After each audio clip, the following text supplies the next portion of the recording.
नमस्कार, स्वागत है आपका हमारे खास कार्यक्रम प्राइम टाइम विथ नीलू व्यास में, जहां रात 9:30 बजे मेरे साथ आप जुड़ सकते हैं दिन भर की सबसे बड़ी बहस पर। एक ऐसी बहस जहां हम बात करेंगे बड़े मुद्दों की, उनके हर पहलू की। आपको बहलाने की कोशिश नहीं, बल्कि आपके सामने सारे तथ्यों को सामने रखूंगी और फिर जो राय चाहे आप वो बना सकते हैं। एक वादा जरूर है आपसे कि चाहे वो सत्ता हो या विपक्ष, सवाल पूछने से कभी नहीं डरेंगे। आज सुप्रीम कोर्ट ने केंद्र सरकार को कृषि कानूनों पर रोक लगाने के लिए विचार करने को कहा है और साथ ही ये भी कहा है कि किसानों को आंदोलन करने का हक है, वो उनका अधिकार है। बस इस आंदोलन में किसी की जान या संपत्ति को नुकसान नहीं पहुंचना चाहिए। और इसके साथ आज कृषि मंत्री नरेंद्र सिंह तोमर ने भी एक चिट्ठी किसानों को लिखी है और आज की बहस फिर से किसानों के मुद्दे पर।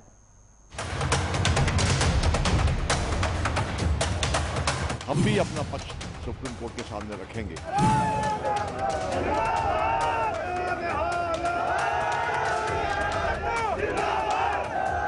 सुप्रीम कोर्ट का आपस में क्या होता है, उस पर हमारा कुछ भी कमेंट करना चाहते हैं।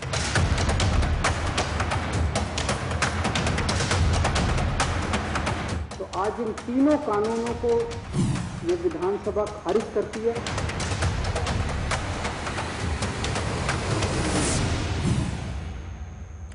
तो आंदोलन के 22वें दिन कृषि मंत्री ने एक बार फिर किसानों के लिए सरकार के द्वारा उठाए गए कदमों को याद कराया और कहा कि किसानों को गुमराह करने की कोशिश कर रहा है विपक्ष, ठीक उसी तरह जैसे 1962 की जंग में कर रहे थे। उधर दिल्ली के मुख्यमंत्री अरविंद केजरीवाल ने कृषि कानूनों की कॉपी सदन के अंदर फाड़ डाली।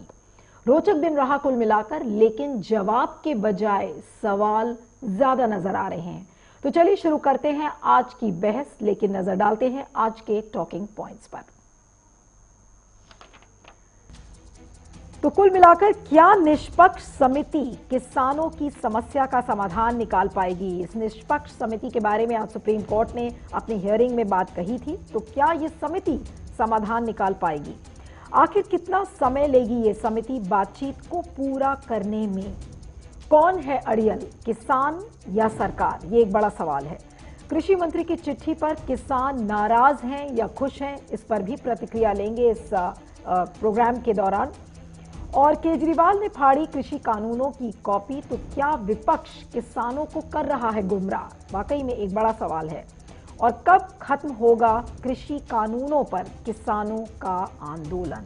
तो आज जैसा मैंने कहा कि सवाल अभी भी बहुत सारे बने हुए हैं, जवाब कब निकलेगा, कैसे निकलेगा, अभी भी इसका दूर दूर तक मुझे कोई भी हल सामने नजर नहीं आ रहा है। तो चलिए आज के हमारे मेहमानों से आपका परिचय करवाते हैं। आज की बहस में हमारे साथ जुड़ रहे हैं आनंद झा, प्रवक्ता बीजेपी, आपका बहुत बहुत स्वागत है। गोविंदर मित्तल, प्रवक्ता आम आदमी पार्टी, आपका भी बहुत बहुत स्वागत है। चौधरी सवित मलिक, अध्यक्ष किसान यूनियन, आपका भी बहुत बहुत स्वागत है। और विजय जावंडिया जी, जो कि एक बड़े किसान नेता हैं और शेतकारी संगठन के हेड भी रह चुके हैं। महाराष्ट्र का एक जाना माना नाम है विजय जावंडिया जी, आपका भी बहुत बहुत स्वागत है।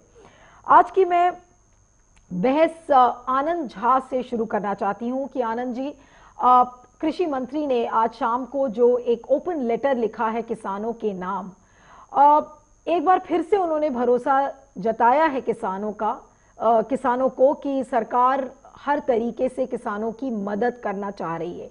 लेकिन साथ में उसमें राजनीति का अंश भी नजर आ रहा है, क्योंकि उसमें विपक्ष की बार बार ये बात कही जा रही है कि विपक्ष किसानों को गुमराह कर रहा है। तो आखिर अगर सरकार इस स्टैंड को लेकर आगे चलती है कि विपक्ष उनको गुमराह कर रहा है और ये जितने किसान इस समय सड़क पर नजर आ रहे हैं वो गुमराह किसान हैं, तो आज मुझे ये बताइए कि ये जो बातचीत का सिलसिला, जिस पर कोर्ट बार बार ये कह रहा है कि ये समिति बातचीत करेगी, तो अगर आप अभी से ही मन बनाकर बैठ गए हैं कि ये किसान सारे गुमराह किसान हैं, तो बातचीत से क्या हल निकलने वाला है? बातचीत का कोई हल निकलेगा या नहीं निकलेगा? धन्यवाद नीलू जी। जी नीलू जी धन्यवाद। सबसे पहले तो किसान जो बैठे हैं धरने पर में और दिल्ली के रास्ते को बंद किए हुए हैं, वो अनुचित है। और माननीय सर्वोच्च न्यायालय ने भी इस चीज को कहा है कि आप अपने प्रोटेस्ट कीजिए, लेकिन आप किसी भी अन्य व्यक्ति के राइट को हनन नहीं कीजिए। अन्य व्यक्ति के जो ह्यूमन राइट्स हैं उनको आप समाप्त मत कीजिए।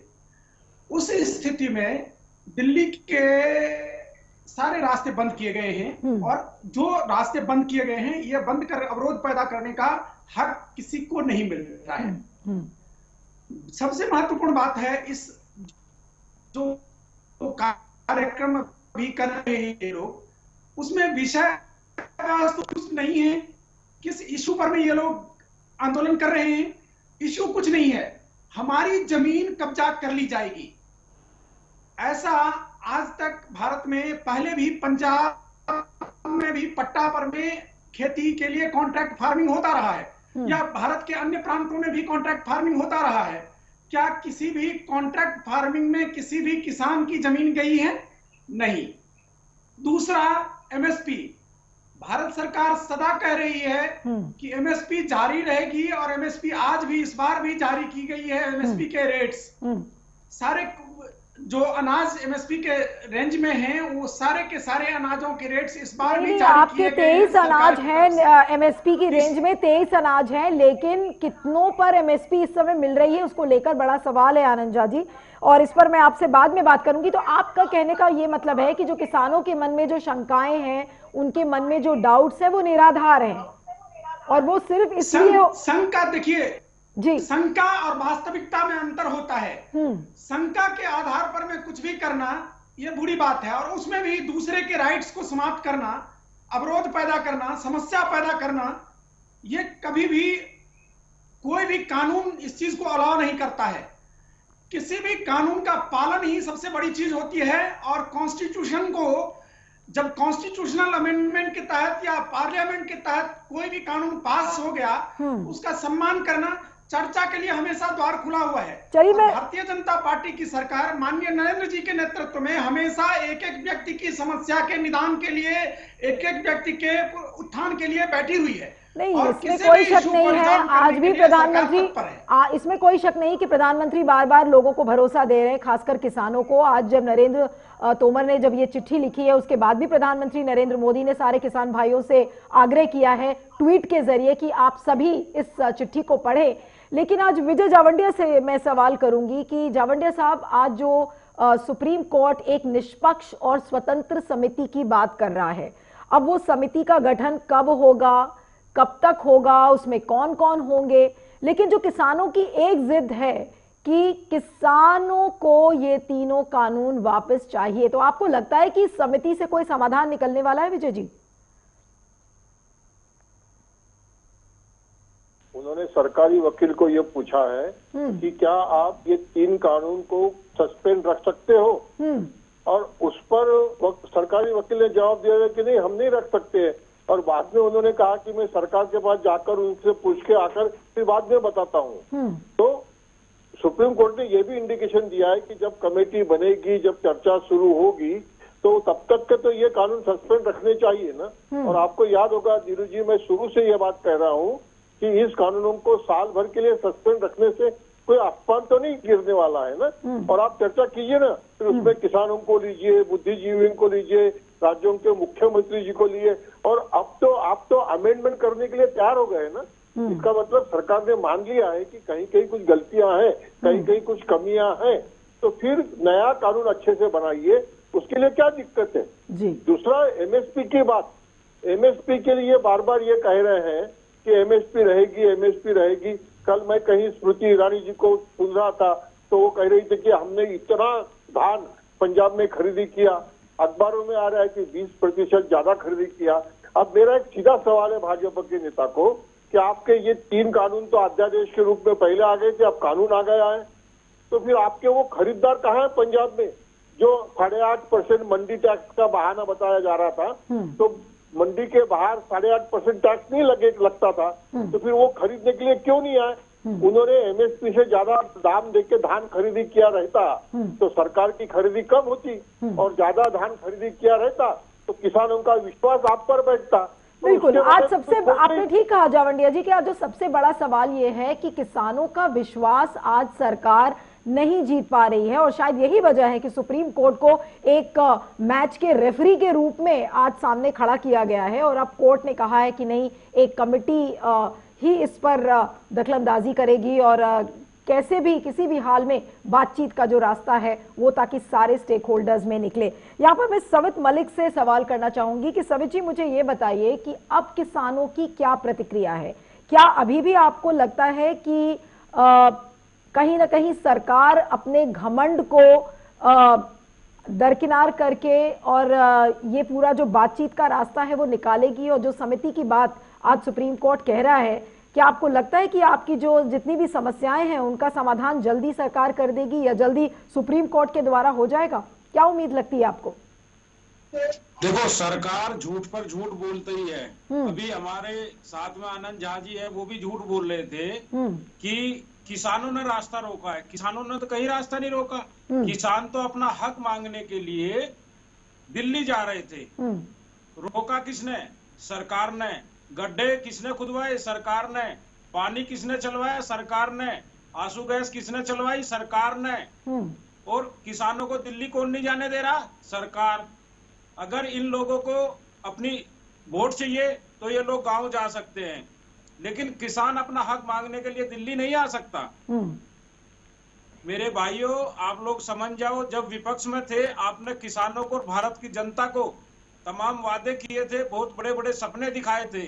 आपने उत्तर प्रदेश में कहा था हम 14 दिन में गन्ने का भुगतान करेंगे। 14 दिन हो गए, अभी तक भुगतान ही नहीं हो रहा है।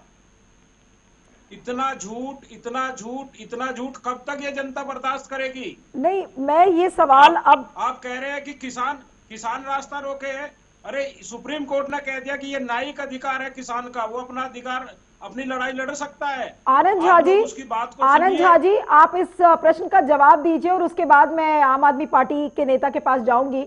आप ये बताइए कि कौन रास्ता रोक रहा है इस समय किसानों का? पुलिस रोक रही है, सरकार रोक रही है, किसान कहां रोक कर बैठे हैं?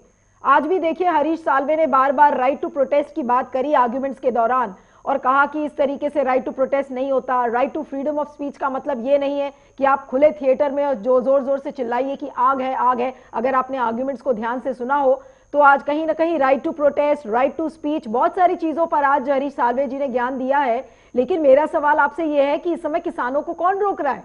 ये तो सरकार रोक रही है। नीलू जी, बैरिकेटिंग इन लोग रास्ता रोकना, ट्रेन को रोकना, पंजाब में यातायात व्यवस्था को मतलब उपद्रव करना, इन सब चीजों को देखा गया है और हरियाणा में, पंजाब में भी रास्ते रोके गए हैं। और रास्ता रोकने के लिए, रास्ता को सुचारू ढंग से चलाने के लिए अगर पुलिस कहीं पर में रोकती है तो उस पर में उपद्रव भी किए गए हैं। दूसरी बात कि दिल्ली आकर के, दिल्ली में मजमा लगा करके और दिल्ली में ऊधम मचाना, ये कहीं पर में भी ऊधम मचा के राइट टू प्रोटेस्ट की बात नहीं, ऊधम कौन मचा रहा है? आनंद जी मुझे ये बताइए कि ये किसान आज नहीं, देखिए जस्टिस बोबडे ने, चीफ जस्टिस ऑफ इंडिया ने भी आज इस बात को कहा है कि किसान तो एक कोने में बैठकर प्रोटेस्ट कर रहे हैं। उपद्रव कौन मचा रहा है? नहीं, उपद्रव कौन मचा रहा है? आनंद जी मुझे ये बताइए कि उपद्रव कौन मचा रहा है? में पाकिस्तान जिंदाबाद के नारे लगातार पकड़ा गया, उसको पुलिस के हवाले किया। एक सेकंड, उनको बात पूरी कह लेने दीजिए जी। हाँ आनंद जी बोलिए। कल किसान आंदोलन में बीजेपी का एक नेता पकड़ा गया जो पाकिस्तान। एक सेकंड, एक साथ मत बोलिए, आनंद जी आप बात करिए। हाँ, मैंने अभी भी एमएसपी वाली बात सुना है उनसे, तो एमएसपी पर में इन्होंने ही कहा। नहीं, अभी एमएसपी पे आऊंगी मैं, एमएसपी पर आऊंगी। आनंद जी आप अपनी पूरी बात करिए। क्या एमएसपी हटा दिया गया? आनंद जी आप अपनी पूरी बात खत्म करिए प्लीज। इन लोगों ने किसानों में मचाया है या जो भी बरगलाए गए लोग हैं उनमें पहुंचाया है, क्या उसके बावजूद भी एमएसपी पर में पंजाब में धान खरीदी हुई है कि नहीं? और अगर हुई है तो इनके बात में ही अपने आप में उत्तर मिल जाता है इनको कि भ्रम न फैलाएं। और सरकार ने जो कानून बनाया है किसान कल्याण के लिए बनाया है। चलिए, आप विपक्ष की बात कर रहे हैं, आप लगातार विपक्ष की बात कर रहे हैं। नरेंद्र तोमर ने भी आज इस अपनी चिट्ठी में लिखा है कि विपक्षी पार्टी इन किसानों को गुमराह करने की कोशिश कर रही है। हमारे साथ आम आदमी पार्टी के प्रवक्ता हमारे साथ आम आदमी के पार्टी के प्रवक्ता गोविंदर मित्तल जी भी हैं। किसान आंदोलन गोविंदर जी, मेरा सवाल आपसे है, गोविंदर जी आप मुझे सुन सकते हैं? मेरा सवाल आपसे है कि विपक्ष क्यों गुमराह कर रहा है किसानों को? आज भी आपकी पार्टी ने देखिए किस तरीके से ड्रामा किया है। आज सदन के अंदर आपने एक दिन का सेशन बुलाया, उस सेशन में प्रस्ताव पारित किया, और सिर्फ प्रस्ताव पारित ही नहीं किया बल्कि उन तीनों कृषि कानून की कॉपी आपने फाड़ डाली। और ये सब तब हुआ है जब आम आदमी पार्टी एक नोटिफिकेशन के जरिए एक कृषि कानून को नोटिफाई कर चुकी है। ये क्या है? ये ड्रामा नहीं तो और क्या है? और फिर अगर सरकार ये कहती है कि विपक्ष गुमराह करने की कोशिश कर रहा है तो उसमें क्या फिर गलत है? गोविंदर मित्तल जी, बात ये है, देखिए मैडम, बात ये है कि आज जब इतनी सर्दी में पूरे पंजाब का, हरियाणा का, राजस्थान का, तमिलनाडु का किसान आज सड़कों के ऊपर बैठा है, तो ड्रामा आम आदमी पार्टी नहीं कर रही, ड्रामा जो केंद्र की सरकार कर रही है। मीटिंग दर मीटिंग, छठे दौर की मीटिंग कर आप उनको बहकावे में ले रहे हैं। किसान आज पंजाब का भी, हरियाणा का भी जागरूक हो चुका है, आपके बहकावे में नहीं आएगा, विरोधी पार्टी के बहकावे में नहीं आएगा। आप क्या समझते हो कि जो जितने किसान लाखों की तादाद में बच्चे, औरतें, बूढ़े अपना राशन पानी लेके आए हैं, अपनी खाने की सामग्री लेके आए हैं, वहां पे गीजर लग रहे हैं, वहां पे वॉशिंग मशीन लग रही है, वहां पे बच्चों को पढ़ाने का इंतजाम हो रहा है, वहां पे टेंट लग रहे हैं, वहां पे खाने पीने की सुविधा हो रही है, तो क्या समझते हो आप विरोधी पार्टियों के बहकावे में हो रहा है? जो अपना घर बार छोड़ के घरों को ताले लगा के बैठे हैं, पीछे खेती रुल रही है, पीछे पशु रुल रहा है, तो विरोधी पार्टियों के बहकावे में आ रहा है। आनंद जी, जो मेरा सवाल ये है कि आज जब अरविंद केजरीवाल जब सदन में बोल रहे थे तो उन्होंने ये कहा कि बीजेपी के नेताओं को ऐसा लग रहा है कि अफीम खिला दी गई है, और अफीम खिलाने के बाद उनको रटा दिया गया है कि कृषि कानूनों के बारे में क्या बोलना है। तो क्या कहेंगे, कैसे जवाब देंगे अरविंद केजरीवाल की स्पीच का, जिस तरीके से उन्होंने आज ये बातें कही हैं और कहा है कि ये बिल्कुल जैसे कि अंग्रेजों का एटीट्यूड था, उस तरीके का एटीट्यूड है केंद्र सरकार का? नीलू जी, मैं आपको एक चीज बता देना चाहता हूं कि अरविंद केजरीवाल ड्रामा करने में बहुत माहिर हैं, और जब से अन्ना आंदोलन से उनका उद्भव हुआ और उस समय से वो हमेशा कागज दिखाना, कागज लाना, प्रेस कॉन्फ्रेंस करना, यही सब उनका नाटक रहा है। और अभी जो उन्होंने बिल फाड़ने का काम किया है, तो भारत के संविधान में किसी भी कानून की अवहेलना, वो भी एक न्यायिक दायरे में आता है। राहुल गांधी ने एक बिल फाड़ा था और सिमिलरली इन्होंने नाटक किया है। राहुल गांधी को भारत की जनता ने सबक सिखा दिया, और सिमिलरली अरविंद केजरीवाल कानून का अनादर किया है, इंडियन कॉन्स्टिट्यूशन का अनादर किया है, भारतीय संसद का अनादर किया है, और इन अनादर करने वाले व्यक्तियों को, अनादर करने वाली पार्टी को सबक जनता सिखाएगी। और ये नाटक बहुत हो गया, इस नाटक को रोकने की व्यवस्था होनी चाहिए, नहीं तो ये लोग हमेशा बरगलाते रहेंगे, और आज तक बरगलाते रहे हैं देश की जनता को, दिल्ली की जनता को। मुझे तो लगता है कि राजनीति इस पर नहीं, मुझे ऐसा लगता है आनंद जी, मुझे ऐसा लगता है कि इस विषय पर राजनीति मुझे नहीं लग रहा है कि खत्म होने वाली है। लेकिन मेरा जो सवाल है वो सवित मलिक जी से है कि सवित मलिक जी, आपको क्या उम्मीद लग रही है? सवित मलिक से मेरा सवाल है, सवित मलिक जी अगर आप मुझे सुन सकते हैं, मेरा सवाल ये है कि जो ये समिति की बात कही गई है, आपको क्या कोई उम्मीद लग रही है कि इस समिति में, जैसे आज कोर्ट ने कहा कि इसमें पर्सन्स ऑफ एमिनेंस होने चाहिए, जैसे डॉक्टर स्वामीनाथन का नाम है, पी साईनाथ का नाम लिया गया, कि इन लोगों को इस समिति में इंक्लूड किया जाए, उसमें किसान की यूनियंस भी हो, केंद्र सरकार के लोग हो, और फिर ये पूरा बातचीत का सिलसिला शुरू हो सके। तो क्या आपको लगता है कि इस समिति से क्या वाकई में कोई समाधान निकलेगा, या ये भी समिति एक आई वॉश की तरह है? देखो नीलू जी, मैं आपको एक बात, आपके सवाल का जवाब दूंगा, लेकिन एक छोटी सी बात कहना चाहता हूँ। आनंद झा जी घर में बैठे हैं, यहाँ तक कि जैकेट पहने, टोपा भी लगाए हैं, तब भी इनको घर के अंदर ठंडी लग रही है, और किसान खुले आसमान के नीचे वहां पर अपनी मांगों को लेकर धरनारत है, तब भी इन लोगों को शर्म नहीं आ रही है। आप घर में भी बैठकर यहाँ तक विंडशीटर खींचे हो, टोपा लगाए हो, आपको घर में भी ठंडी लग रही है। अरे उस किसान का सोचो जो खुले आसमान के नीचे सो रहा है, और 23 किसान शहीद हो चुके हैं, और अब आप कमेटी की बात करते हो। कमेटी उस वक्त बनानी चाहिए थी जब कोरोना काल में क्या ऐसी विपत्ति आ गई थी कि रात के अंधेरे में आपको अध्यादेश लाना पड़ा? तब आप किसानों से राय लेते, कृषि रसायन शास्त्रियों से राय लेते, विपक्ष से राय लेते। अब क्यों राय ले रहे हो? अभी तो कहते थे आप कानून बहुत अच्छा है देश के लिए। बताइए आनंद जी, ये सब तो बहुत लॉजिकल सवाल है और जिसको लेकर बार बार विपक्ष घेरेगा ही सरकार को। आपके पास इसका क्या जवाब है कि जिस बातचीत के लिए अब आप तैयार हुए हैं, आप कानून लाने के पहले अगर ये बातचीत कर लेते तो फिर इतना बड़ा बखेड़ा खड़ा ही नहीं होता। नीलू जी, हाँ, आनंद जी को जवाब देने दीजिए। जी आनंद जी, हाँ बोलिए बोलिए। ये इस प्रकरण से पूरी वाकिफ नहीं है। ये माननीय सर्वोच्च न्यायालय ने निर्देश दिया है कि कमेटी कॉन्स्टिट्यूट कीजिए। ये भारत सरकार की तरफ से रिकमेंडेशन ऐसा नहीं आया है, ना कोई ऑफर आया है। दूसरी बात, इन्होंने ठंड की बात किया। नहीं तो अब आप कोर्ट की बात मानेंगे या नहीं मानेंगे, मुझे ये बता दीजिए। सुन लीजिए आनंद जी, कोर्ट ने सुन लीजिए मेरी बात 2 मिनट के लिए। आनंद जी मेरी बात अगर आप सुन रहे हैं, आनंद जी मेरी पहले बात सुनिए। समाज के लिए काम नहीं। आनंद जी मेरी बात सुनिए पहले। कोर्ट ने आज 2 चीजों पर विचार करने के लिए बोला है। आनंद जी पहले मेरी बात सुनिए। नौकरी करने वाले जो लोग आते हैं, आनंद जी मेरी बात सुनिए। कोर्ट ने आज 2 चीजों पर विचार करने के लिए कहा है।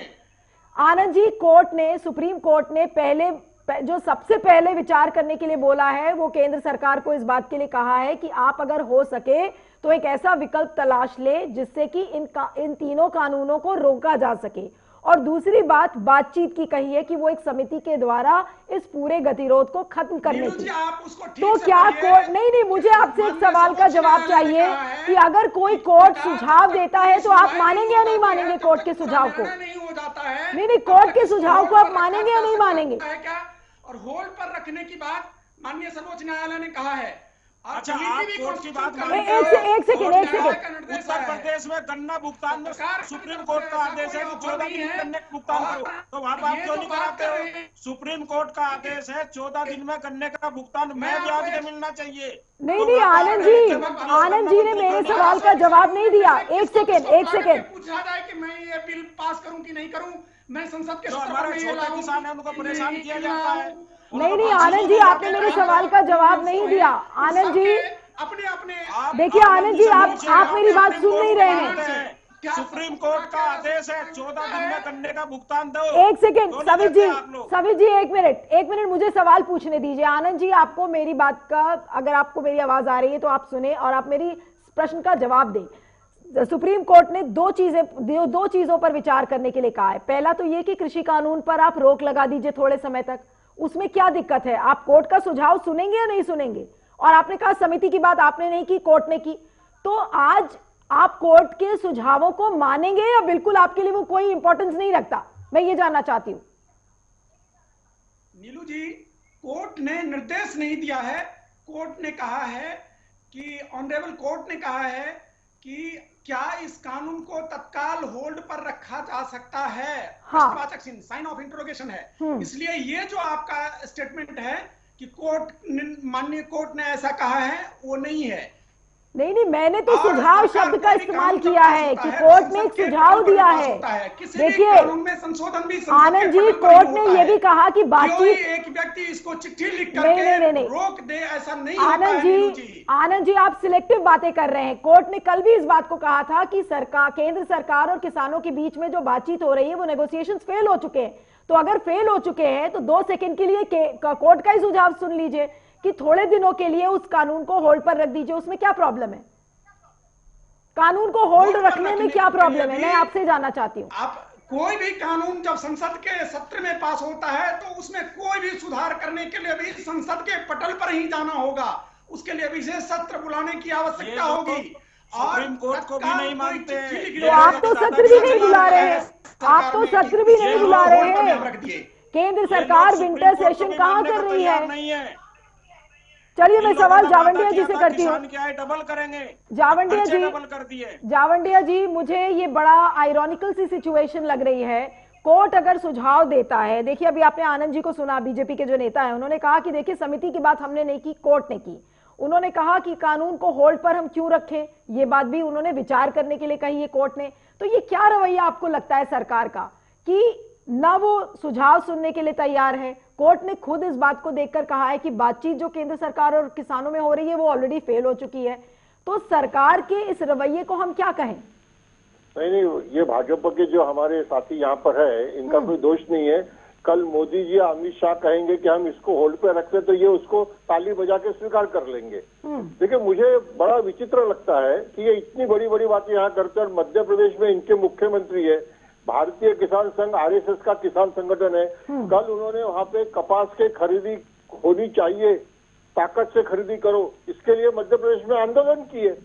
तो भारतीय जनता पार्टी का ही भारतीय किसान संघ ये वहां पर एमएसपी की बात कर रहा है और ये कह रहे कि ये सिर्फ पंजाब का आंदोलन है, ये खालिस्तानी वाला आंदोलन है, ये ऐसा वैसा। कितना झूठ बोलेंगे ये। और देखिए, आपने जब जो बात कही 23 फसलों की, किसको दाम मिल रहा है? महाराष्ट्र में तुअर बाजार में आ रही है नीलू जी, 6,000 रुपए तुअर की एमएसपी है। आज ही 5,400 रुपए तुअर का दाम हो गया है। उसका कारण क्या है? तो मोदी सरकार ने 31 दिसंबर तक के तुअर आयात करने के परमिट दे दिए। विदेशों से जो तुअर आ रही है वो 5,600 रुपए 5,700 में आ रही है। नाफेड के पास में जो तुअर थी वो 5,200 में नाफेड बेच रहा है। तो कौन व्यापारी आके 6,000 रुपए में खरीदी करेगा? एक तरफ ये कहते हैं कि हमने जीवन आवश्यक वस्तु कानून को रद्द कर दिया, अब कोई स्टॉक लिमिट नहीं रहेगी। दूसरी तरफ ये इंपोर्ट कर रहे हैं। तो क्या किसान ने क्या आंदोलन ही करते रहना क्या? मैं बड़ी नम्रता से कह रहा हूं कि एक हमारे पंजाब के साथी ने कल गृह मंत्री जी से जब बात हुई उस समय उनको कहा कि हम गेहूं और चावल के एमएसपी के लिए बात नहीं कर रहे, सिर्फ हमको 23 फसलों की एमएसपी की गारंटी चाहिए। नीलू जी, गृह मंत्री जी ने उस किसान नेता को जवाब दिया कि फिर तो हमको 15 लाख करोड़ रुपए के कृषि उपज खरीदनी पड़ेगी।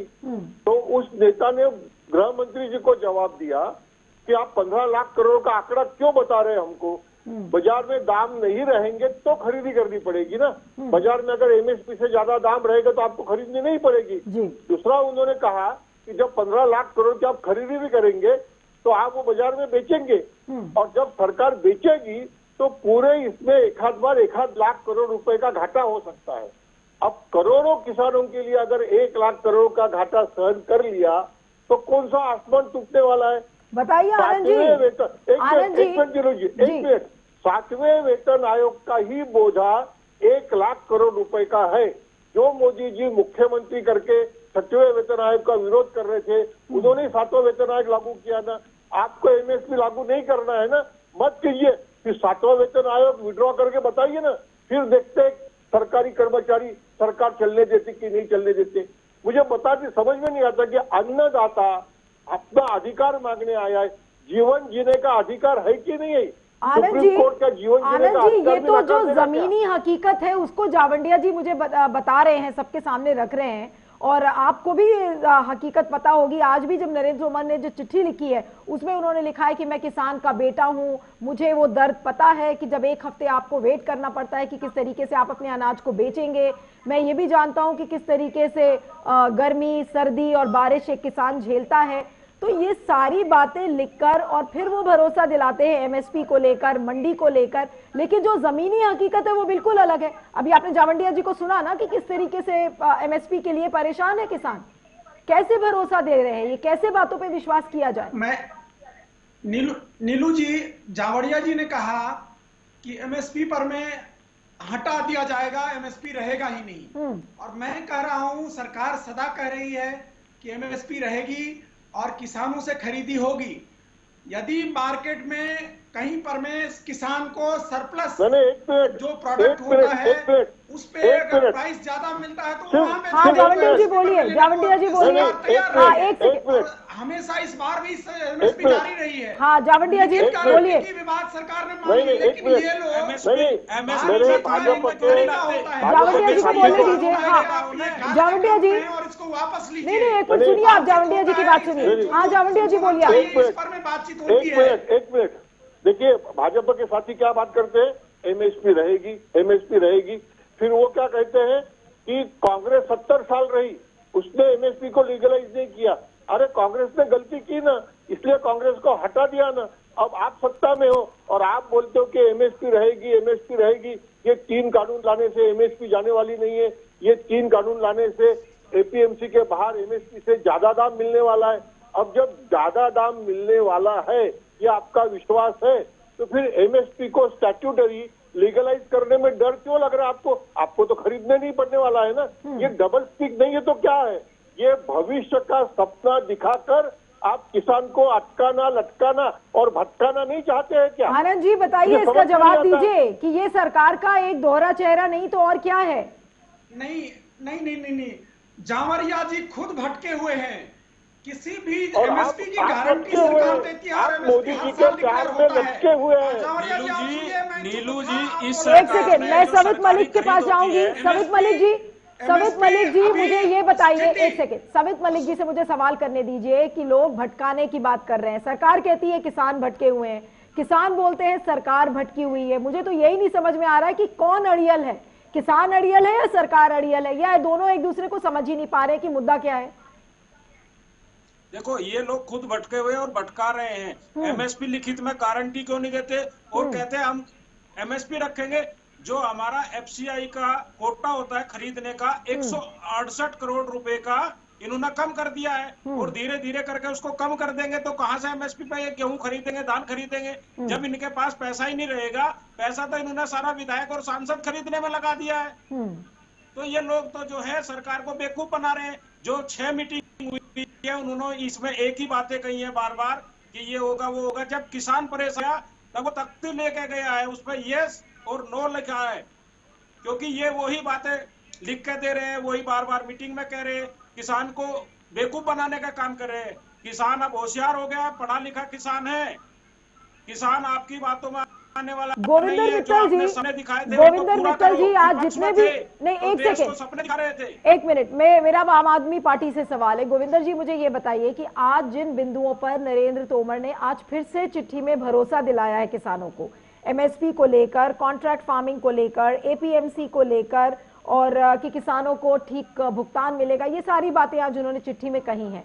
लेकिन आम आदमी पार्टी जब पूरे मसले पर स्टैंड लेता है तो आप या तो बिल फाड़ते हुए नजर आते हैं या आपकी पार्टी ड्रामा करती हुई नजर आती है, क्योंकि एक ऐसा इंप्रेशन जा रहा है आपकी पार्टी के बारे में कि आपकी जो आपका जो डायरेक्ट कंपटीशन है वो ऐसा लगता है कि पंजाब में अमरिंदर सिंह से है। लेकिन आपकी पार्टी क्या सोचती है एमएसपी पे, एपीएमसी पे? कोई नेता इस पर खुल के ज्यादा नहीं बोलता, सिवाय इसके कि नहीं ये तीनों कानून काले कानून है, इनको निरस्त करो।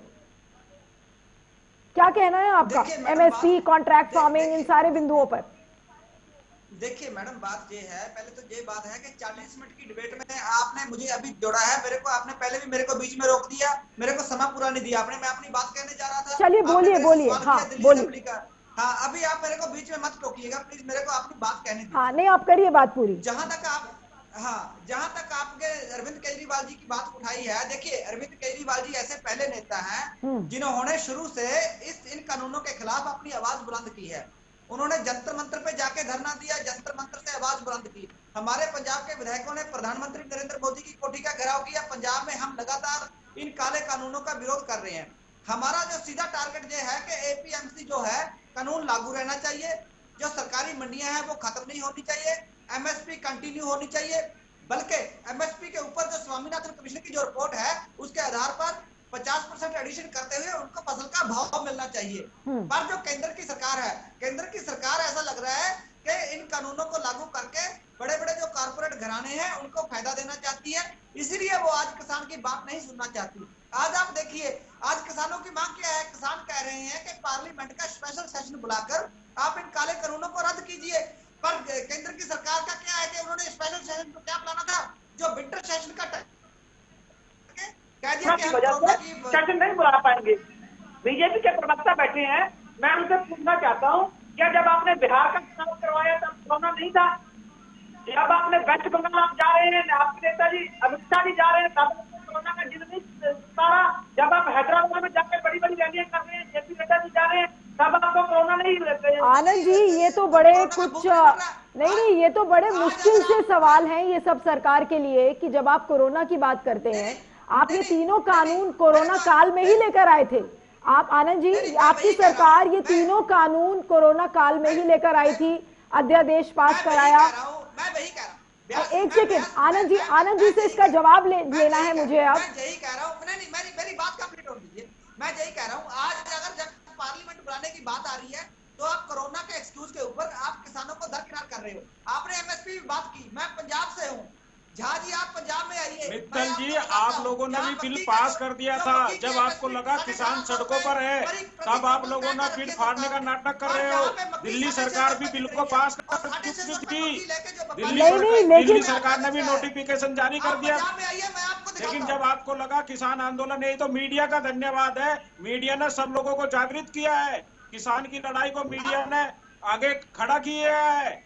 हम मीडिया वाले भाइयों को धन्यवाद नहीं, लेकिन आनंद जी आप लोग हमारे साथ खड़े हो। आनंद जी मुझे एक बात बताइए, आनंद जी, गोविंदर जी मुझे एक मिनट बोलने दीजिए। आनंद जी, जो एक सबसे बड़ा सवाल ये है कि जब कोरोना काल में ये तीनों कानूनों का जो अध्यादेश लाया गया उसे पारित करा दिया गया, राज्यसभा में इन तीनों बिलों को लेकर वोटिंग भी नहीं हुई, जिसको लेकर आज अरविंद केजरीवाल ने भी बोला है, तो आज कोरोना की महामारी के दौरान आप पार्लियामेंट क्यों नहीं बुला सकते? अगर चुनाव में रैली हो सकती है, हैदराबाद का चुनाव हो सकता है, नए संसद भवन का भूमि पूजन हो सकता है, राम मंदिर का शिलान्यास हो सकता है, तो फिर नया जो विंटर सेशन पार्लियामेंट का है उसे क्यों नहीं बुला के आप इन तीनों कानूनों को वापस ले लेते?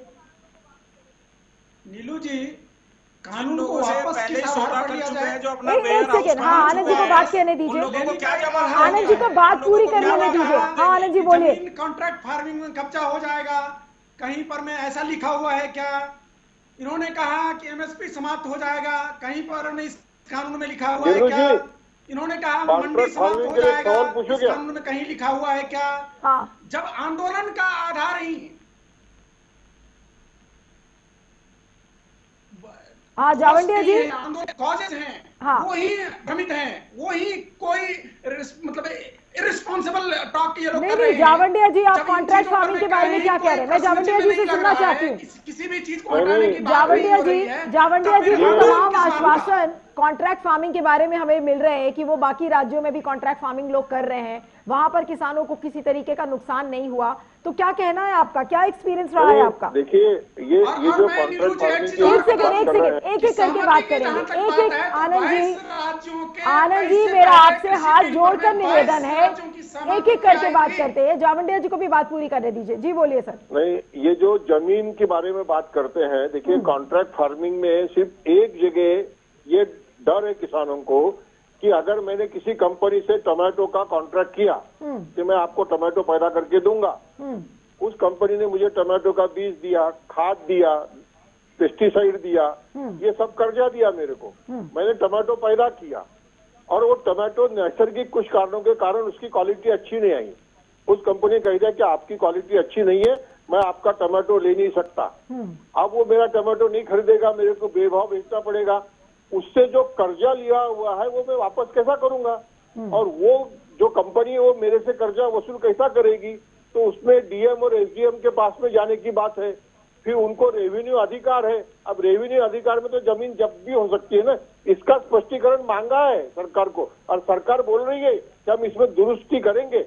और दूसरी बात, पंजाब के एक किसान नेता ने ये कहा कि हमें जमीन जाने का डर इसलिए है कि आज जो एमएसपी हमको मिल रही है उसमें भी हम कर्जे में है, कल ये एमएसपी अगर हमको नहीं मिलेगी तो हमारी खेती तो और घाटे में जाएगी, हमारे को जिंदगी जीने के लिए और कर्जा लेना पड़ेगा, और जब हम पे कर्जा बढ़ते जाएगा तो हमको जमीन बेचने के अलावा दूसरा क्या चारा रहेगा? क्या गलत है उसका कहना? मुझे बताइए ना। आज पंजाब में जो आत्महत्या हो रही है और कल वहाँ पे हमारे बहनों ने आके बताया कि उनके पतियों ने, बेटे ने, भाई ने आत्महत्या क्यों की है, क्या जवाब है इनके पास में? मैं एक नम्र विनंती करता हूँ नीलू जी आपके माध्यम से, आज खबर सुनी कि मोदी जी मध्य प्रदेश के किसान से बात करने वाले हैं। अरे मध्य प्रदेश के किसानों से आप बात कर सकते हो तो ये ठंड में बैठे हुए उन किसानों से बात करके उनकी इज्जत क्यों नहीं बढ़ाते? कुछ दिन के लिए कानून वापस ले लीजिए, चर्चा शुरू कर दीजिए और एक अच्छा कानून लाकर सबका समाधान कर सबका साथ सबका विकास बोलते हो, सबका विश्वास बोलते हो, तो इसमें क्या बिगड़ने वाला है? इसमें आपकी इज्जत कम होने वाली नहीं है। अन्नदाता का सम्मान किया, ये इतिहास में नोंद हो जाएगा। ये मेरी विनती है। देखिए अब प्रोग्राम बिल्कुल मेरे को खत्म करने का टाइम हो रहा है। एक एक करके कमेंट्स चाहूंगी। आनंद झा आपसे शुरू करूंगी कि आनंद जी ये बताइए कि गतिरोध खत्म कैसे होगा। जावंडिया जी को आपने सुना, जो जमीनी हकीकत है कि किसान की जमीन, छोटे किसानों का भविष्य कैसे होगा, एमएसपी और एपीएमसी को लेके सारी शंकाएं अभी भी लोगों के मन में हैं। और आप सिर्फ इसे शंका ना बोले, ये एक डर है। और आज सरकार इस चीज को कैसे खत्म करेगी? क्या वही एक विकल्प नहीं बचता कि आप थोड़े दिनों के लिए इस कानून को होल्ड पर रख दे, जैसा कि सुप्रीम कोर्ट ने एक सजेशन दिया है, और इस कार्यकाल को आप इस चीज में इस्तेमाल करें कि बातचीत के जरिए बात करें? आप पहले चुप रहिए जी। आप मेरी बात सुनिए। जावरिया जी ने अभी टमाटर की बात किया। टमाटर या किसी भी तरह के कॉन्ट्रैक्ट फार्मिंग में किसी भी तरह का अगर कैजुअलिटी होता है और वो उत्पाद में कोई गड़बड़ी होती है, तो उसके लिए जो कॉन्ट्रैक्ट फार्मिंग या किसान जो है उसको किसी भी तरह का लायबिलिटी नहीं रहेगा। उसके लिए जो कॉन्ट्रैक्ट लिखित है, इन्होंने कानून के प्रावधान को नहीं पढ़ा। दूसरी बात, इन्होंने कहा कि कॉन्ट्रैक्ट फार्मिंग में किसान के कोर्ट में जाने का राइट नहीं है और एसडीएम और डीएम करेंगे। कोर्ट में मामला लंबित होता है और एसडीएम को 30 दिन का समय दिया गया है कि किसानों के भुगतान से लेकर के और किसान के जितनी भी सुविधाएं हैं उसको उपलब्ध कराने की जिम्मेदारी एसडीएम को दी गई है कि 30 दिन के अंदर कराइए। किसी भी कोर्ट को 30 दिन के अंदर नहीं बांधा जा सकता। नहीं, लेकिन इस बात को कैसे माना जाए कि वो जो एसडीएम है वो पूरी तरह से किसानों के साथ न्याय करेगा? आनंद जी आपकी सारी बातें ठीक है। आनंद जी कोई भी कानून जब आता है, आनंद जी, और इनके उद्यम से मुझे पता है आप मेरी बात नहीं सुनेंगे। आनंद जी कोई भी कानून आता है, इस समय डर और शंका इसलिए है लोगों के मन में क्योंकि किसी को यह आश्वासन नहीं मिल पा रहा है कि प्रॉपर चेक्स एंड बैलेंसेस होंगे। आज किसान अगर मंडी में जाता है तो उसका जो शोषण है वो कॉर्पोरेट लॉबी के हाथों नहीं होगा। आज इसका आश्वासन आप कैसे देंगे? सिर्फ बोलकर, सिर्फ भरोसा दिलाकर, लेकिन जमीनी हकीकत कुछ और कहती है। आप नीलू जी, ये सब लोग जो एक सेकंड मैं अभी आपके पास आ रही हूँ। कानून को पढ़ेंगे तो स्वयं ये लोग हमारे प्लीडर बनेंगे और इस कानून के समर्थन में बोलना शुरू कर देंगे।